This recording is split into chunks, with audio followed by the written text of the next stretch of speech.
اعوذ باللہ من الشیطان الرجیم، بسم اللہ الرحمن الرحیم۔ یاسین شاہ Jabbari Islamic world YouTube channel کے ساتھ آپ کے سامنے حاضر ہے۔ گھر میں داخل ہوتے وقت کیا کرنا چاہیے؟ حضرت جابر رضی اللہ تعالیٰ عنہ بیان کرتے ہیں، رسول اللہ صلی اللہ علیہ وسلم نے فرمایا، جب آدمی اپنے گھر میں داخل ہوتا ہے اور وہ اپنے داخلے کے وقت اور کھانا کھانے کے وقت اللہ کا ذکر کرتا ہے تو شیطان کہتا ہے تمہارے لیے نہ تو رات گزارنے کے لیے کوئی جگہ ہے اور نہ ہی شام کا کھانا۔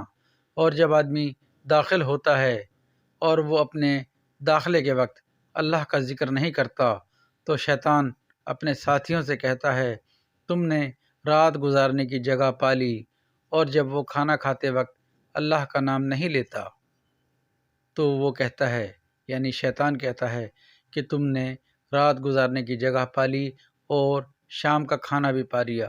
یہ حدیث مبارکہ مشکوٰۃ شریف میں حدیث نمبر 4161 پر کھانوں کا بیان میں موجود ہے۔ محترم سامعین و ناظرین، ہمیں چاہیے کہ گھر میں داخل ہوتے وقت اور کھانا کھاتے وقت خود بھی اور اپنے بچوں کو بھی اس چیز کی تاکید کریں اور خود بھی اس چیز کا خیال رکھیں کہ بسم اللہ الرحمن الرحیم پڑھ کر گھر میں داخل ہوں اور بسم اللہ الرحمن الرحیم پڑھ کر کھانا کھایا جائے۔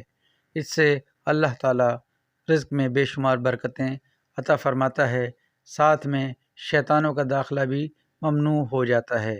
اللہ تعالیٰ ہمیں ان احادیث مبارکہ کی روشنی میں صحیح، پکا اور سچا مسلمان بننے کی توفیق عطا فرمائے۔ اجازت دیجیے، السلام علیکم۔